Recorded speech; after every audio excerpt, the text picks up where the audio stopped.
Hey, this is Anney. And Samantha. And welcome to Stuff I Never Told You, a production of iHeartRadio.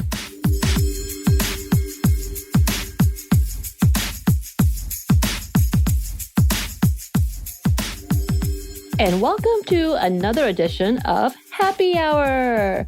And we're going to make this a fall special edition. I feel like we can go ahead and put that out there. And because we love fall and all the good things about fall, we've brought on one of our favorites to sit and talk with us and share her recipes because she is quite a genius when it comes to these beverages. Holly Frey! Really, it's just because I have fall rabies. That's why I'm here. That's part of it, but also you're a genius. Rabies for fall. Rabies for fall. And I love it, which is fantastic because you do a whole season of things. And I feel like every time I see you on social media, it's a whole countdown of the goodness of fall and Halloween and spooky seasons, all the good things. And yes, first and foremost, to our listeners, we are not sponsored. That is always a thing we like to say. We love to have a good drink, but any of the products that we're talking about, we'll let you know if someone has sent us something, but typically these are not sponsored by the drink industry. We are sponsored, just not by this. Drink responsibly, whatever you do, and I'm sure we can get you a variation. This is a pretty easy recipe. Holly, I feel like you do this. Oh, I'm ready. I'm ready with the mocktail version. You're so good with that. So, and this is such a good twist. But yes, can you let our listeners know what you sent us for this delightful episode? Yeah, this is a cocktail called The Hanged Lady, and it came out of a Criminalia episode where we talked about Rachel Wall, who was possibly the first American-born woman pirate. She was also the last woman to be hanged in Boston, although for highway robbery, not for piracy, which is a very complicated story. You could check out her episode if you want to know, but it's a little theft problem that she had. We actually did a small thing about her because we did a whole episode on women pirates because we wanted to know because we just got into it. And so, yeah, I'm sure because we had listeners saying thank you for talking about this because it's fascinating. And I love that you have a bigger version. I need to listen to this because she was pretty fascinating. Our whole season this right now is about pirates. And we try to have as many lady pirates in the mix as we possibly can. Yes. It's pretty fun. So this one, I wanted to pay homage to the fact that she was from New England and get some cider action in there. And also, she died in October. So it seemed like a good thing to get some pumpkin in the mix, which is my favorite everything all the time. One of us on this recording has a subscription for pumpkin syrup, so I'm never out. Oh, wow. No, I nice. just get a case of it delivered every quarter. I love that. Not even joking. Yeah, and the other two of us were procrastinators trying to figure out how to do this. But if you had called me, I would have just driven some to you. It's so easy. Holly, I think we put ready. a pumpkin sign in the sky. Right? It's like the bat signal, but it's just like a jack-o'-lantern, and I know that someone needs pumpkin something, and I'll just show up. Not wrong. But no, so this drink is one that so far I think my favorite we've done this season because it is super delicious. So it's just an ounce or less, half an ounce to an ounce of pumpkin syrup, ideally in a chilled glass. And then you're going to pour about 3 ounces of hard cider over that, and then top that with another 3 to 4 ounces of champagne or any sparkling wine. I don't know why it's, all of those things are yummy, but I'm not a hard cider drinker at all. And yet magically this becomes a religious experience for pumpkin people. It's very nice. It's autumnal, but it's bright. It's not like a heavy autumn drink. Super duper yums. If anybody wants to do the mocktail version, it's the easiest on earth. You just do the same thing. Pumpkin syrup in lieu of hard cider. You just do a low sugar or sugar-free apple juice, and then top that biz up with some ginger ale, and you're all set to go. Yeah, don't they have a sparkling apple cider that's non-alcoholic as well? They do. That also works. Any of it. Just as long as there's some bubbles in the mix. Yes. I celebrate. love bubbles. I do too. I've gotten very into champagne cocktails, as you both know. I didn't used to drink them, and now they're one of my favorites. Oh, yeah. Yeah, I love them too. champagne. I have to be careful because it makes me super sleepy. So I'm like, This is really unfortunate that this is oftentimes like the choice of earlier day drinking stuff. Well, it's because I'm like, that makes me want to go take a nap. Right. Post brunch, you need like a 2 p.m. to 6 p.m. block out. Right. With a lot of water in between. But I love it. I really do. I think it's one of my favorite ones as well. And this is so good. You're right. It feels like autumn, but at the same time, because it's sparkling and light, it also feels effervescent too, as if it's a Georgia autumn in which you never know what the weather's going to be, whether it is 60 or 90 degrees in October. That's what I like to call a seasonal transition drink. Ooh. Not bad for summer. You won't be like, this is an autumn drink. But in autumn, you don't feel like, this is too summery. It's a transition. Yeah. And because, as we were talking about earlier, we were in search of pumpkin spice. And as inundated as we have been with pumpkin spice, it was still kind of hard for Anney and I to find. Fairly last minute, we were trying to figure out how to do this, and I just gave in and made my own. And that was a whole little very venture. Proud of you. Thank you. I was like, you know what? I did it. And now I'm like, I have a week and a half to use this. Here we go. Everything pumpkin spice. Enjoy. Pumpkin syrup in all the things. It's great in coffee. I mean, I'll give you a little bonus, which is actually a preview of something that I'm doing for Criminalia is going to do a live stream, a Halloween live stream on the 28th. We don't have the time locked down yet, but keep your eyes peeled. And I'm just saying, if you use your pumpkin syrup to make a beautiful coffee like a latte, and then you put 1.5 ounces of cognac in it, I think you're going to be very happy. Oh, yeah. I'm saying. We've already talked about the fact that Anney's drink that she does, or that I do for her, which is that cinnamon roll I think we told you about, which is pretty much like the chocolate mocha with cinnamon and all of the good alcohols in it, that we will just take out the mocha and I would put pumpkin spice, and that's the fall edition cinnamon roll. Yes. For Luke. You know, we've got some ideas, so we're trying to get there. But, you know, we had to have you on the show, especially this season, as we all love the spooky season. But honestly, I don't know if I've ever met two people in my life who loves it or celebrates it more than you and Anney. And I feel like not talking about your love and passion would be just a pure sin for this season. I'm just being real honest.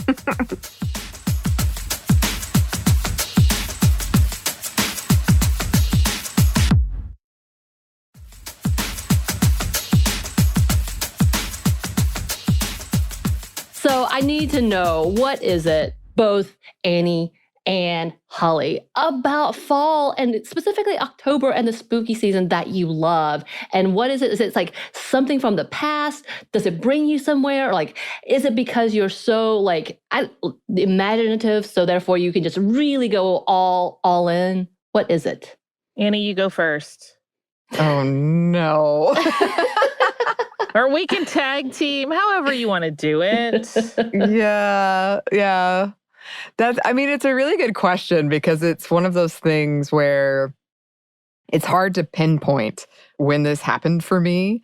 But I just know, like, for some reason, I have always really enjoyed costumes and dressing up. I've always really, really enjoyed, I love, like, the jack-o'-lantern aspect. I love the changing of the leaves. I love the changing of the weather. Even as a kid, I liked scary things. I liked spooky things. I think I've told the story before of how I would constantly try to buy horror movies behind my parents' backs. And I think I just really enjoy that, it feels very festive to me, but in a way that kind of felt transgressive in a strange way as a child, of we're talking about these things that we're not supposed to talk about and we're supposed to be so afraid of, but we're doing it in a fun way that still is kind of scary, but I still really like.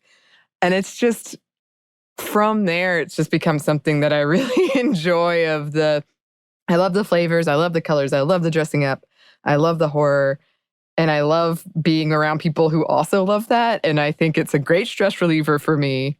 But it's also just really fun. And it is a way to kind of, if you have a lot of, in my case, I won't speak for everybody, but if you have a lot of anxiety in the back of your brain of all these things that are just constantly looming, of, death and the potential afterlife and all these things that could be scary and like engaging with them in a fun way just is a real big stress reliever for me, actually. So what about you, Holly? I mean, I like you, I always loved costumery and that whole bananas thing. I realized pretty early on as a kid, and it got even more so as an adult, there's this beautiful aspect to Halloween where it is all of the fun and joy of any other holiday, but none of the responsibilities, right? You don't have to see family if you don't want to on Halloween, and there's no issue about it. Nobody is posting like, if you can't be with your family on Halloween or you don't feel comfortable, like, I'll be your family. Nobody's doing that. It's just Halloween. Mm-hmm. You can just eat all the candy, go bananas. It's super fun. Same thing, like you don't have to buy anybody gifts. You can if you want. Everybody should get a gold skeleton. But but it just has like this ease about it that other holidays do not. So you can get all of the festivity and none of the like obligation that can get very weighty in a hurry. Mm-hmm. The other thing is like, I legitimately love pumpkin everything. I know people like to say that's a very basic thing to be. I am literally that person who, since I was a child, would just open up a can of pureed pumpkin and eat it with a spoon. Like, I love it that much. So can you tell the difference when it's the sweet potato? Because I know sometimes they put yams and they try to pawn it off as pumpkin. I mean, probably the real giveaway to me is usually mouthfeel, not taste. Like, because pumpkin just tends to have a little bit more of a fibrous, sometimes even grainier texture. Whereas if you puree sweet potato enough, like it gets quite smooth. And that's usually where I'm like, oh, this is more. But honestly, sweet potato is also delicious. So this is not a problem for me. I'm good. It is. It's true. It's true. Good. Like if you've ever had someone actually roast a pumpkin and do like a pumpkin pie from scratch, often you're like, this is not like the pumpkin pie I know, because it does have a graininess, a little more fibrousness in the mix. Still delicious. Mm-hmm. But yeah, I mean, I'm not kidding when I say like I'm pumpkin everything all year round. Who waits for September? Not me. As you both know, my house is always ready for Halloween. It's true. It's true. And I do like that they are starting to do the season earlier and earlier because they realize people love it and it's not going away. Yes. I will say I'm like season agnostic. I don't get angry when any season shows up early, right? Like I don't care. And I think part of that is because I grew up in a crafty family. So I always grew up going to like fabric and craft stores, and that Halloween and Christmas stuff is out like in May. I mean, they're just because people have to have time to do the lead up. So it's never been like, I have to have Halloween to itself until, or, whatever, let summer finish. No, and all holidays all the time, whatever makes you happy. So yeah, I'm one of those who are like, why are they playing Christmas songs? Thanksgiving hasn't happened. I will punch somebody. That's a whole different feeling though, of like my own issues with Christmas and trauma. So that's a whole Samantha's other story. Holiday Fight Club is really it's going to take off this year, I think. Oh, please, someone join me.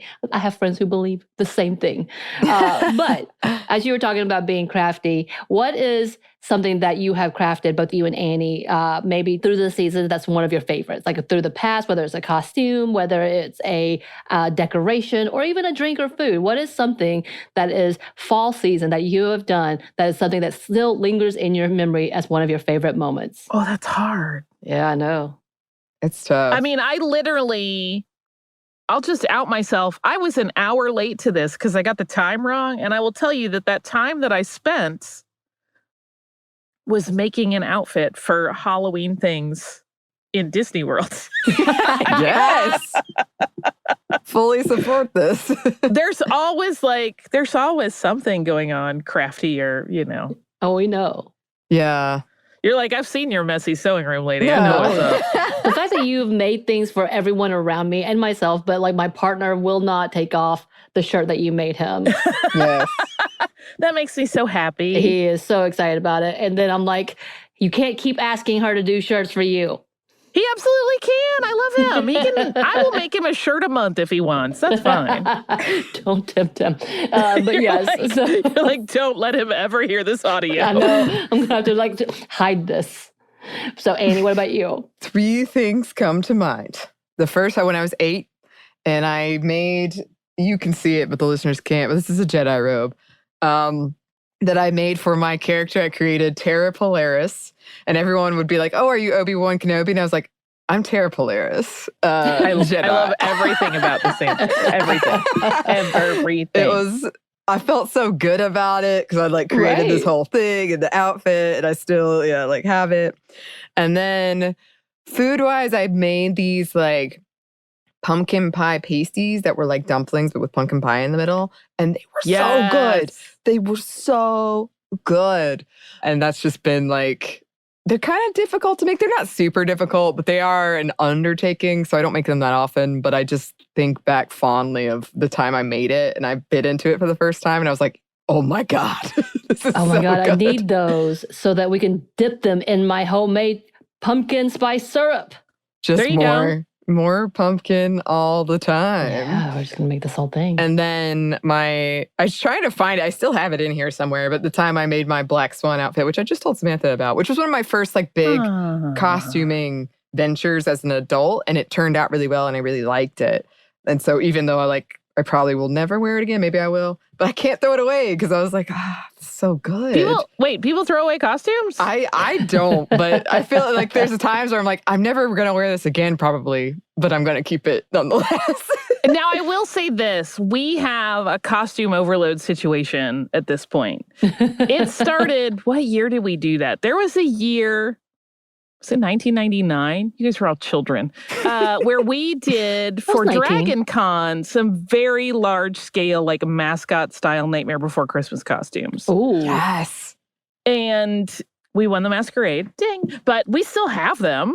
Yeah. They are now in our attic, and I'm a little scared that, like, wasps live there. I'm not sure what's happening, but I will never have the heart to get rid of the mayor.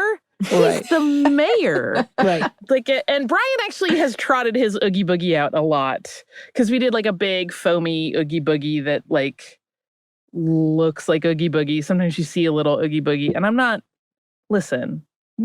gonna dog anybody, but I'm just saying, a lot of Oogie Boogie costumes look a little flaccid. They just don't have the oomph.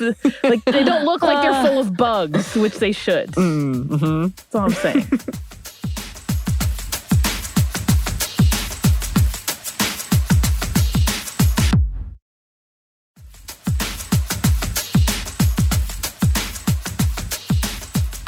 I feel like, though, you and Anney both have this level of costuming that is in that cosplay world, whereas legitimately, like, as where I do costumes, I'm like, hey, let me take this old t-shirt, rip it up, put it in the mud. I'm a zombie.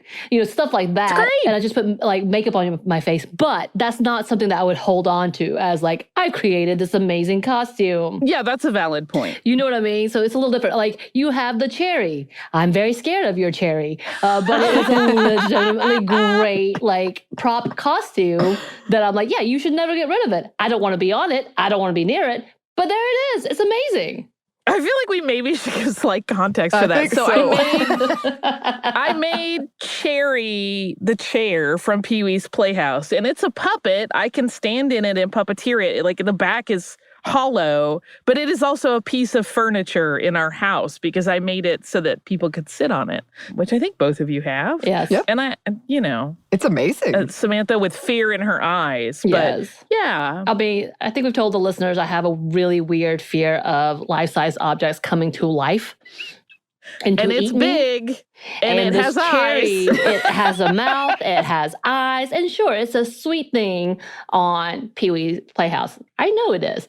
But in my mind, I'm like, it's going to come to life and kill me somehow, eat me, devour me, and I will be one with the chair. Is it irrational? But also, yes. It is soft as butter. But is it realistic looking? Absolutely. So those two things both get me. It's amazing. But all those Cherry will never hurt you at my house. I promise you. Yeah, we'll see. We'll see. I promise you. Cherry will never hurt you, and you will always have a drink when you sit in it. It's true. I will always make you a beautiful cocktail. It is true, and you make some amazing cocktails. All of these things. So let me ask you, because we're probably going to come wrapping it up, and I love it. What are your plans? Because it's still a little different, even though we are no longer full on quarantine. COVID's not going anywhere. I think people are excited, but not as excited as if it was actually, kind of to the wayside because everybody got vaccinated and we were responsible, which didn't happen, unfortunately. But what are your plans this year for Halloween? Bum, bum, bum. Do you have plans, Anney? My plan, they're a bit up in the air right now. I was originally intending to just watch horror movies, carve a pumpkin, drink all the fall drinks that I love. I like reading a scary story at night and just freaking myself out. And then I think I've said before, I have worn a lot of costumes during this quarantine, even though it's just me. So I was gonna try some costumes on. See how that feels. I might maybe do a lightsaber battle with myself. I don't know.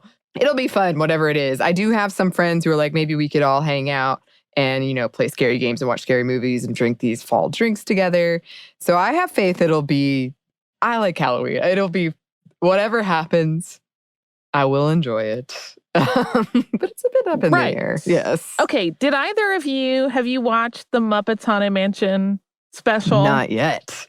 Not yet. I'm not really giving away a spoiler, but one of the things that Kermit mentions is that they're doing Halloween breakfast where they're making pumpkin pancakes. And I'm like, we're doing that because Halloween falls on a Sunday this year. Mm-hmm. So if you guys want to come over, I will brunch you. We'll do pumpkin pancakes or pumpkin waffles. I love a pumpkin waffle and I am ready at all times to make a pumpkin waffle. Yes. I have all the ingredients always on standby.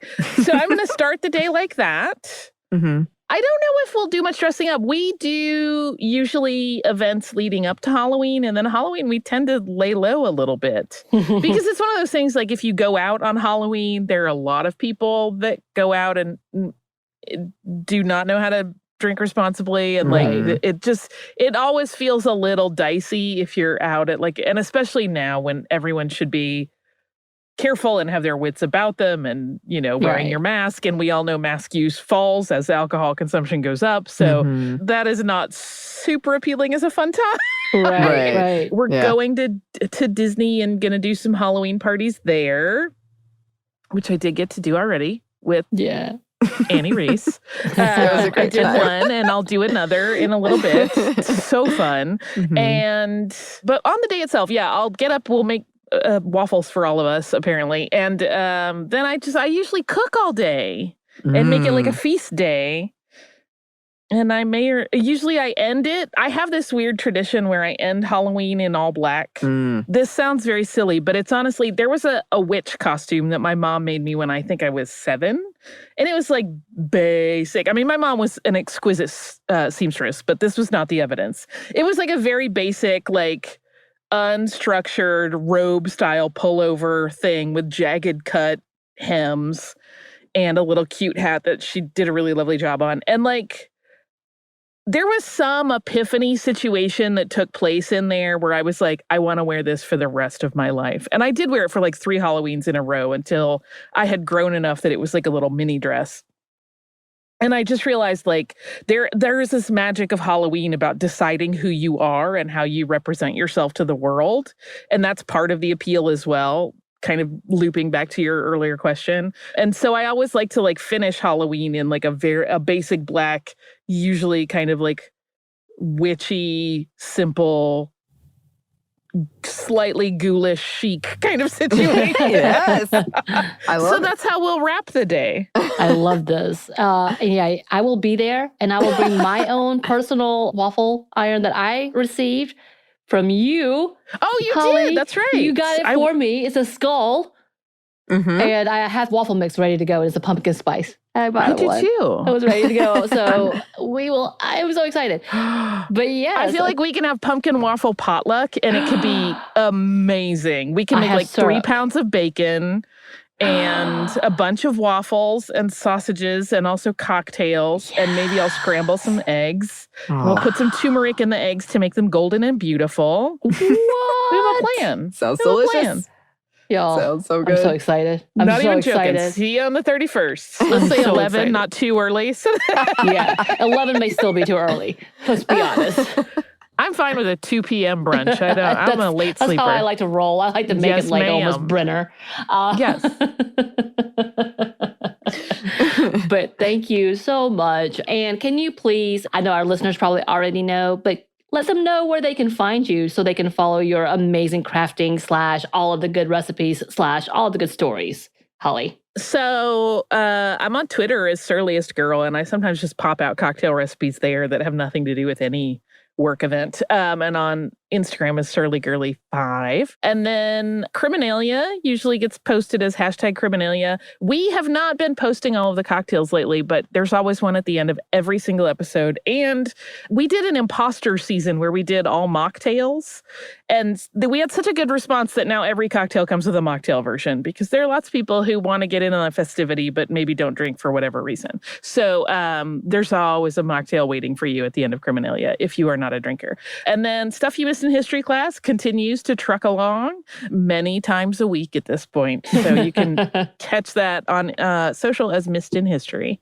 I love it. Yes, and thank you so much for being here, Holly.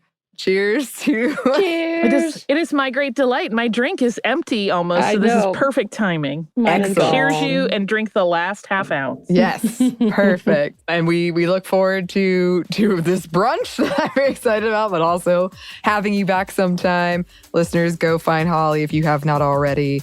If you would like to contact us, you can, or email us stuffmediamomstuff@iheartmedia.com. You can find us on Twitter @momstuffpodcast or on Instagram @Stuff I've Never Told You. Thanks as always to our super producer, Christina. Thank you. And thanks to you for listening. Stuff I've Never Told You is a production of iHeartRadio. For more podcasts from iHeartRadio, visit the iHeartRadio app, Apple Podcasts, or wherever you listen to your favorite shows.